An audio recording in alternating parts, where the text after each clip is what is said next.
What's going on, y'all?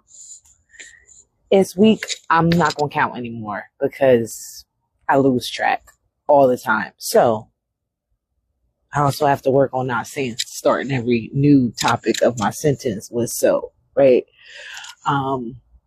Those are the crutches that we have, but being aware of them is a good thing. We're not doing it.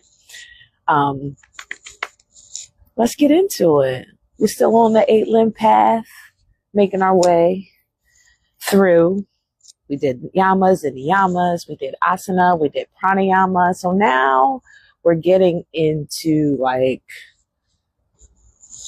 the hooey, the up in the air, like really, not really, the esoteric stuff, the parts of this practice that are probably most difficult, especially for us Westerners who are hustling all the time and surviving, scraping and surviving. Having time to think and contemplate is difficult when you don't know where, if you're going to be alive, right?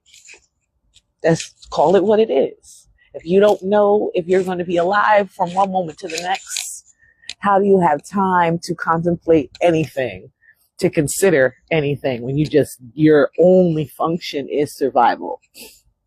So to step away from that, we move down this 8-limb path, and now we have discovered the body. We've connected with the breath. We're working on rewiring the way we operate in this world. So now let's take it a little bit further. Let's talk about Pratyahara and I'm going to read it. And Dharana, right? So when the senses withdraw themselves from the objects and imitate as they were the nature of the mind stuff, this is Pratyahara. It's a lot of words. It's a lot of weird words to say. Pratyahara is just concentrating. We're just gonna settle in and focus in on as best we can on this one thing, whatever that thing is. Also, another way to consider Pratyahara is observation of the senses. The quote I read is the sutra as told by Satchidananda.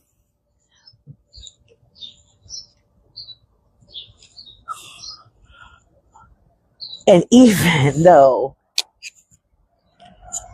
his teachings are widespread because they connect to us a little bit easier here, they're more contemporary. That's still a lot to consider. When the senses withdraw themselves from the object and imitate, as it were, the nature of the mind stuff, this is Pratyahara. Now, especially if you didn't even consider what mind stuff, what does he even mean by that, right? The mind stuff is your brain working, thoughts, sensations, the recognition of all that is around you, the external stimuli. That's the mind stuff. Pratyahara is moving away from all of that so we can settle into and recognize just the self. So becoming aware of all those 5 senses is a way that we can connect and experience Pratyahara. Another way is simple body and breath awareness, separately or together. Sitting in your breath, and that's it. And when you get distracted, come on back. That's the practice. It's the come on back. It's not the finding a focus and like staring at that candle flame forever and just only that. That's cool. But what happens when your mind drifts away?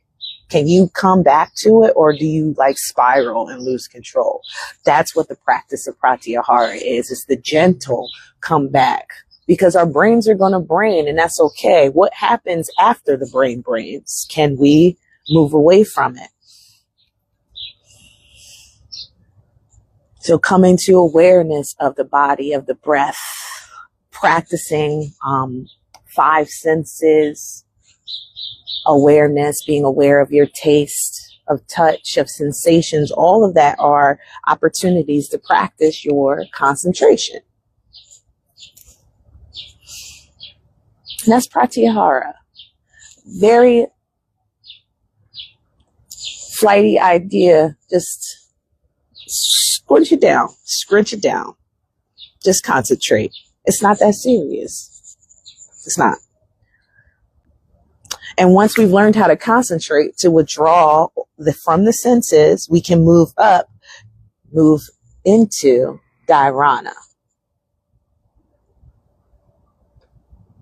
Dharana is the binding of the mind to one place, one object, or idea.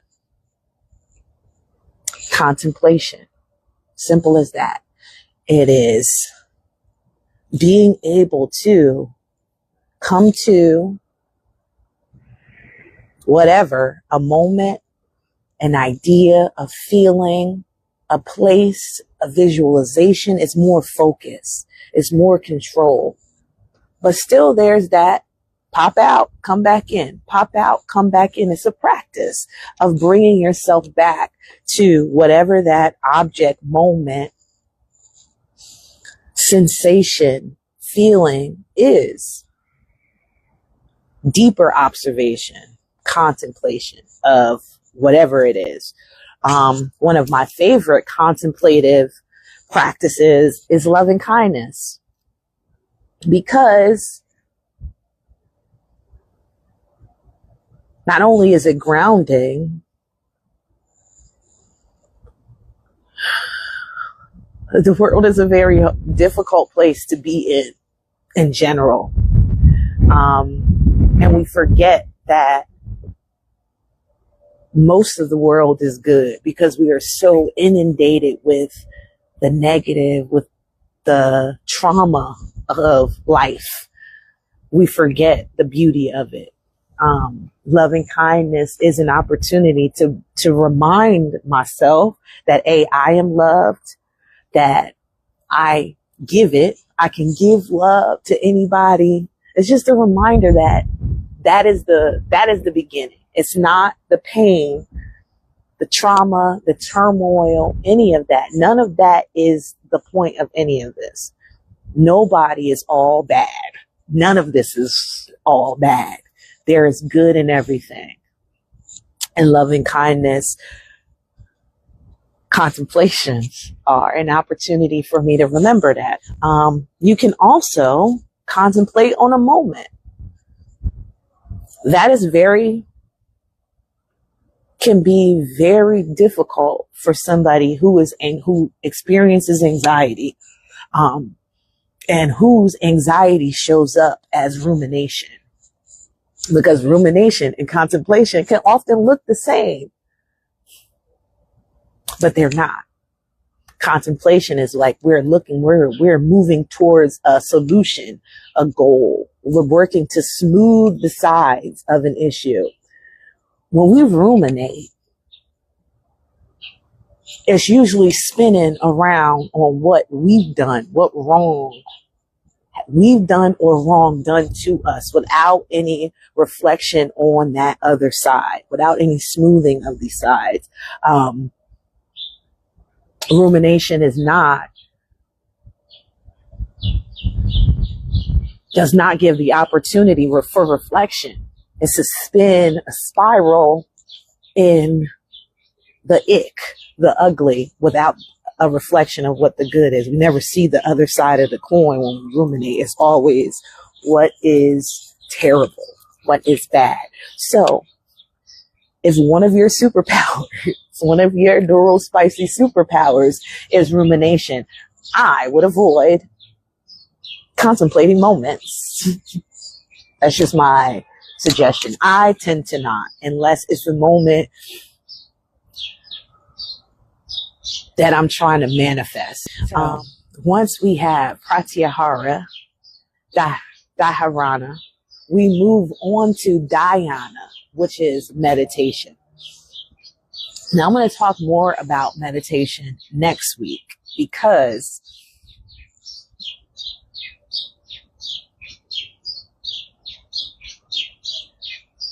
Pratyahara and Dharana are the practice in order for us to meditate. So concentration is the recognition, the awareness of the seeing of the separation of the thought, observing.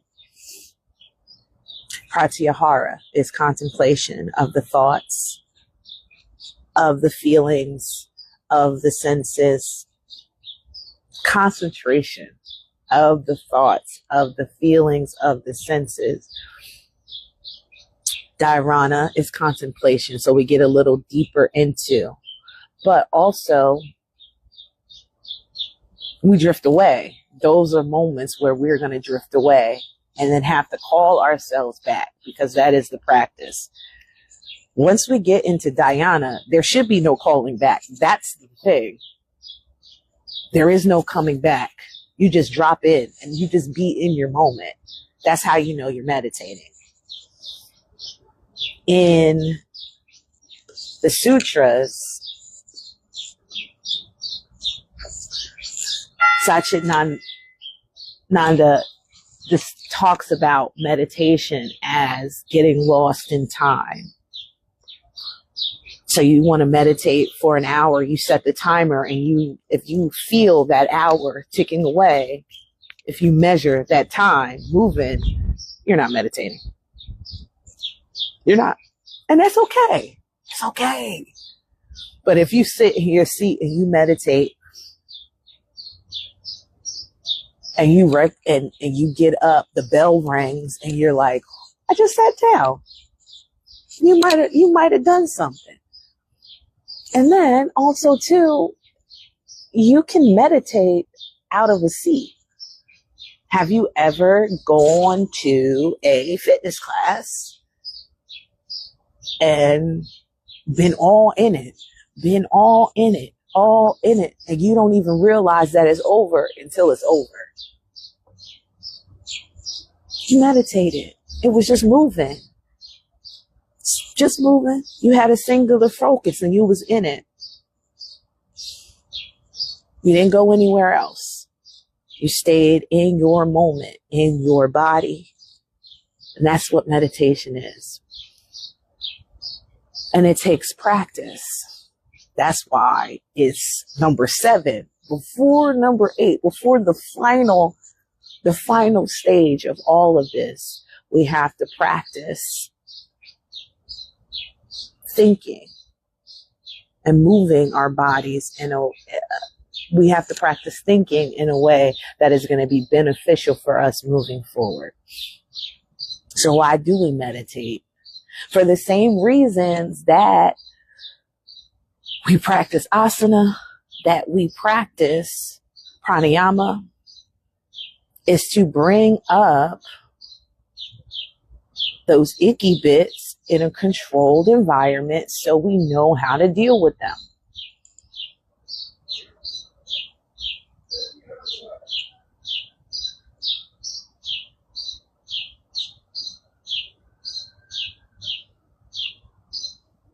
Because you can't learn from anything unless you're willing to explore it.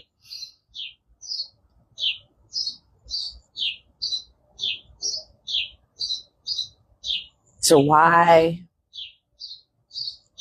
do certain situations make you feel a certain way? You got to meditate on them, contemplate, and that takes practice. All of this is a practice. Even the yamas and the yamas, it never stops. It's a cycle. It's cyclical. It's not a ladder. We're not climbing. We're not climbing. All right. That's the focus talk today. Well, that's all I got for now. If you liked it, great. If not, that's cool too. Until next time, be well.